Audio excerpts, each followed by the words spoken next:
today we're going to talk about comparison tests for infinite series.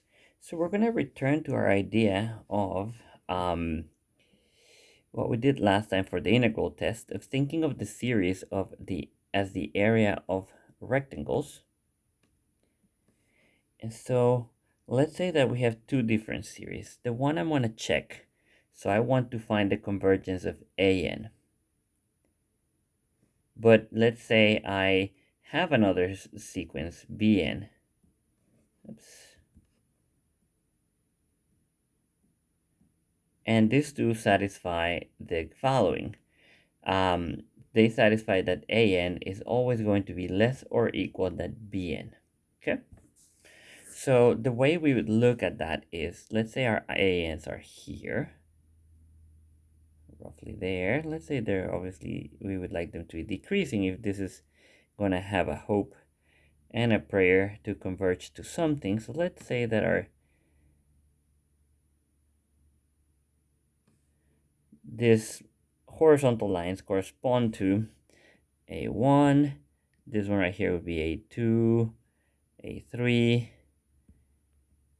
and then our infinite sum, our infinite series, n equals 1 to infinity of An. You want to think about that as the area. You see the width is 1, 2, 3, 4, and so forth and so on. The width is 1, the height is A1. So you're really, when you're doing your infinite series, you're thinking about an area. So that was the idea that we did, or what we considered whenever we were looking at the integral test. So we're going to continue with that idea a little bit. It's going to be useful to visualize how this next theorem works. So let's say An is greater or equal, less or equal than Bn. So let's say B1 is somewhere here. We're going to assume still they're decreasing. They don't have to be for this, but let's assume that's that. So you could have the B1 here, B2 somewhere here, and you continue like that with something. Could be equal, but I'm just gonna make it a little bit bigger. As I said, if for this theorem you don't need them to be decreasing, but it's just the way we normally draw them. So now the sum of the BNs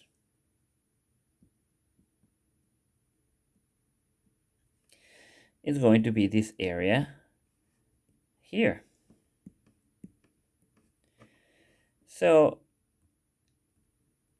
the first thing we gotta do, and we have to show this via induction and monotonicity of the limit. The first thing we have, the first situation we have is that if you can compare the terms point-wise, so to speak, or entry or coordinate-wise or entry-wise, I don't know how you would say it, but if you can compare the terms of the sequence, then the series also satisfy that monotonicity.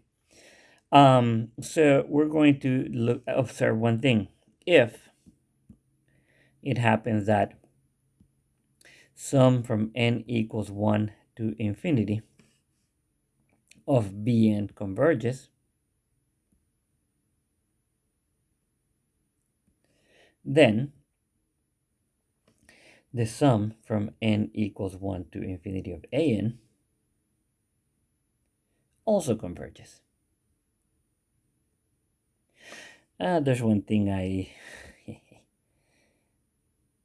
failed to say. I drew it correctly, but I should have said one more thing. For this theorem, I'm going to assume they are positive or non-negative at least.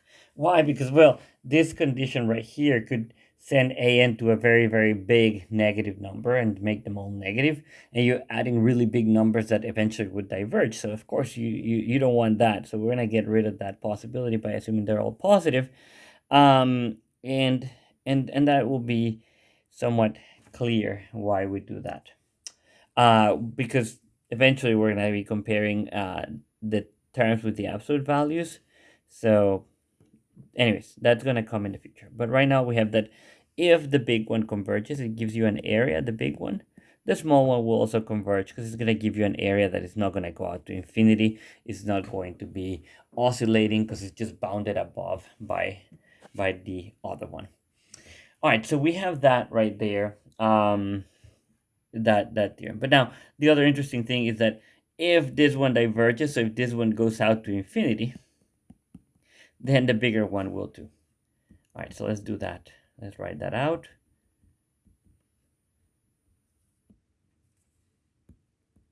So it's kind of twofold.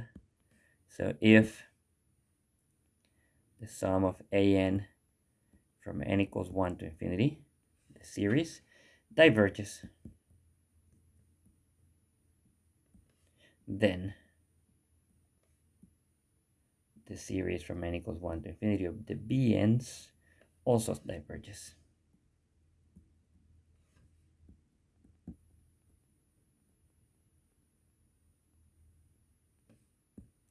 All right, so that's going to be the theorem, and now we're going to go ahead and do a few examples to apply it. Then after that, we're going to do, maybe another video will be the limit comparison test. So this is going to be just direct comparison, which is not always going to be possible. But whenever possible, it's quite useful. Once we do the limit comparison test, I think that the comparison test is not as useful. Then I would always do just limit comparison. It's a lot easier. Anyways, let's pause here and we're going to write a couple examples. By the way, one thing that I did not remark, I said here this for all n's, but actually you could have for all n's greater or equal than some n. So at some point you could have the bi's are lower, but then at some point they become larger and they stay larger for good. So then you can compare just the tail end of the just the tail end of the series, and this result still holds, and that will come up in some problems. So let's go ahead and do the example. So for example, so let's start with the first one. So let's say we want to analyze, we had 1 last time, n equals to 1 to infinity, and we talked about it. I said, oh, this is going to be a comparison test. We did it with the integral test. We determined that this was the antiderivative was the arctangent, so we had to evaluate the limit of the arctangent as b goes to infinity of arctangent of b, minus the arctangent of 1, and we ended up with like a pi over 4. So we determined this one was convergent. But now notice that several things. 1 over 1 plus n squared is always positive, because n squared is always a non-negative number. Well, we start at 1, so positive divided added a positive number is still positive. Positive divided by positive is positive, so nothing can be negative there. So we start with that. Then also, or moreover, and we also notice that n squared is less or equal than n squared plus 1. It's strictly less, really. Don't know why. I'm so used to writing equals, but it's strictly less than n plus 1. Okay, so far so good. And so whenever you take reciprocals, you remember that of positive numbers, if you take the reciprocal, you have to reverse the order of the inequality.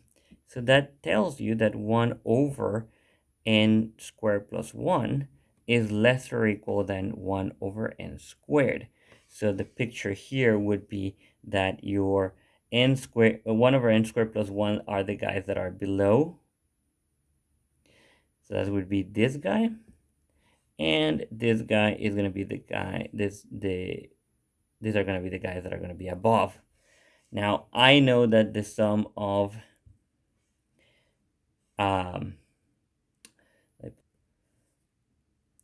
I don't know why I don't start with like 5 pages, just to not have to add the mid video. Anyways, but we know now that the sum of the 1 over n squared, the series, converges.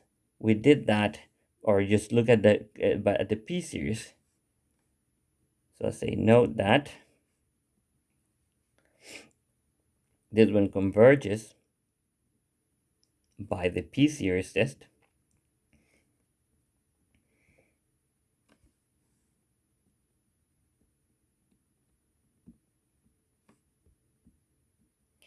And since this one is larger and it converges, this one will converge as per our comparison test.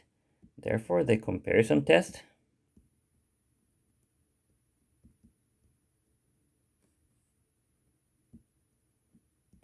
implies that the series from n equals 1 to infinity of 1 over 1 plus n squared converges. So that confirms, I mean, we knew how to compute this integral, so we could do the integral test. I would pose that this test is much easier, even though there was a lot more to write than computing an antiderivative or an integral, but it's still doable. Now, when could this not be applied? So, for example, you could have something like, or at least, okay, I want to be more categorical. It's not that you cannot apply it, but it is that it's not as straightforward to apply. So you probably would have to change things around a little bit, and it becomes kind of annoying. But something of the form 1 over n squared minus 1, which, I mean, admittedly, if the 1 over n squared converges, you would hope that this one converges as well, right? So this one, when n is, well, careful there. You cannot start at 1, right? And that would give you a 0 in the denominator. That's a no-no. So start at 2. Why not? And so you would hope that these two have the 1 over n squared and this one have kind of the same behavior. I mean, so, and you know that the sum of the 1 over n squared, the series converges. So you would hope that this one converges as well. And it does. However, the comparison test will not help us, because even though we do have that 1 over n squared minus 1 is greater than 0 for all n greater or equal than 2, right? You have to be careful with the n equals to 1 case. You end up with an infinity. We don't want that. The problem here will be that if you try to do the comparison, you're going to have that n squared minus 1 is less than, you already added the equal, n squared. So when you do reciprocals, 1 over n squared is going to be less or equal than 1 over n squared minus 1. So now you're in trouble, because the one that converges is the one that is below, and now you're trying to compare the one that is above. Well, the fact that this one converges doesn't tell me anything about the one above, because that one just could be just slightly larger and make it enough that when I start adding them all these infinite terms, it would diverge. It would just, one grows just a little bit, or decreases just a little bit slower, just enough to make it diverge. So I cannot say anything. I cannot really do anything. So when you have these kind of situations, we're going to do the next video, which is going to be the limit comparison test. So that is going to be, where I start the next video. So let's do a few examples where the limit comparison, just direct comparison test, actually works. So let's go ahead and write another one. Let me look. Actually, I don't have to look too far. Here, that's a good example. But let's change it to something that, because you see, I can make it smaller, but I can make it, larger, but larger than something that diverges. And then the limit comparison test will give me something that actually diverges. So let's do 1 over n squared of 1 over n minus 1. I was pausing the video and I'm like, oh, that was so easy. I already had the example. Right? Just change the square to a 1. All right, so here, let's take a look at this one. So again, I keep forgetting to put a 2 here. All right, now we're good. All right, so let's think about that one right there. So summing starting at 2. So we do have the 1 over n plus 1, minus 1 rather, is positive for all n greater or equal than 2. So that is okay. That we do have. Perfect. And now, as we stated before, we started with n minus 1 being strictly less than n. So the reciprocal, 1 over n, I reverse the order, right, is less than 1 over n minus 1.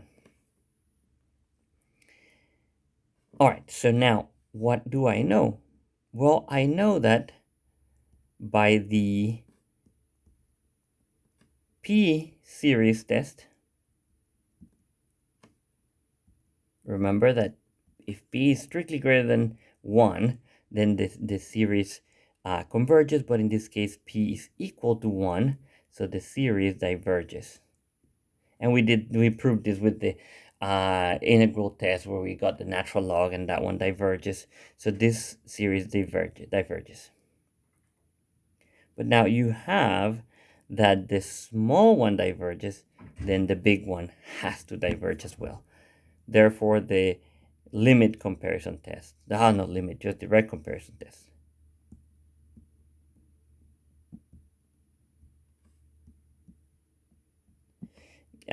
implies that the series from n equals 2, this one works, but yeah, good enough. This one is true, but I could have started at 2 as well. N equals to 1 over n minus 1 diverges. All right, so let's do one more, and I think we'll wrap this video up here. All right, so let me copy one more. So let's do one where things are not crazy obvious. So let's do here example. Sum from n equals 1 to infinity. Well, technically, this is another one that I have to start at 2. Do the natural log of n, because the natural log of 1 is 0, so you don't want to have any zeros in the denominator. So let's start at 2. And so, for example, here you have now the graph of the natural log real quick. Wow, it was terrible even for my low standards. So you have 1 here, and once you go past 1, the natural log is positive. So I can say that 1 over the natural log of n is going to be positive for all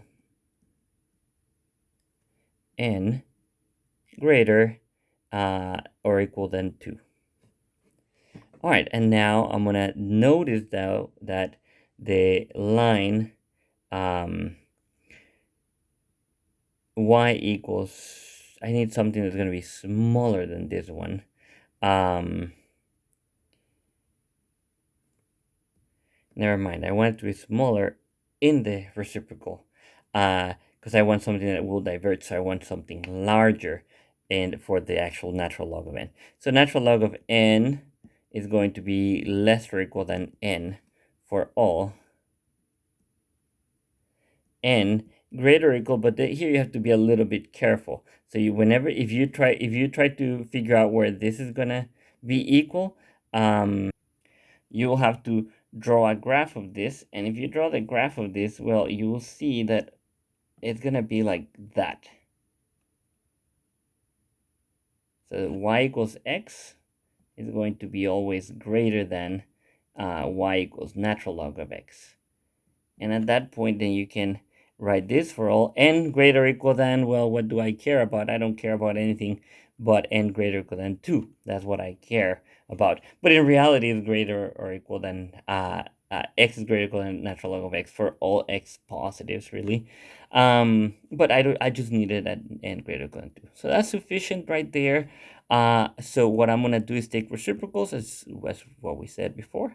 So let's recall 1 over natural log of n. The reason why I'm taking reciprocal is because I have the reciprocal of that quantity there. If I didn't have the reciprocal, I wouldn't take the reciprocal. Anyways, so with that, what I'm going to do is let me draw a picture for you.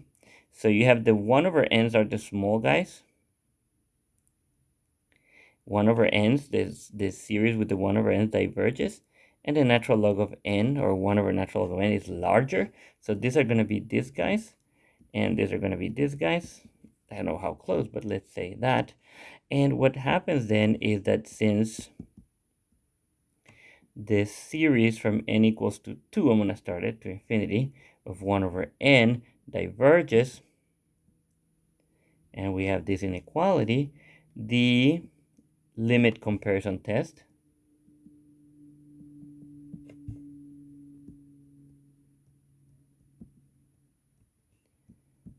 implies, yes, and you do have to write a lot in for this, I'm sorry, that the series, or just write it out, n equals 2 to infinity 1 over natural log of n diverges. And that right there shows you how to use the direct comparison test. Now, next video is going to be the limit comparison test, which in my opinion is much more convenient. All right, well, thank you. The video is already kind of long, so we're going to stop right here. So thank you for watching this video. I'll see you in the next one.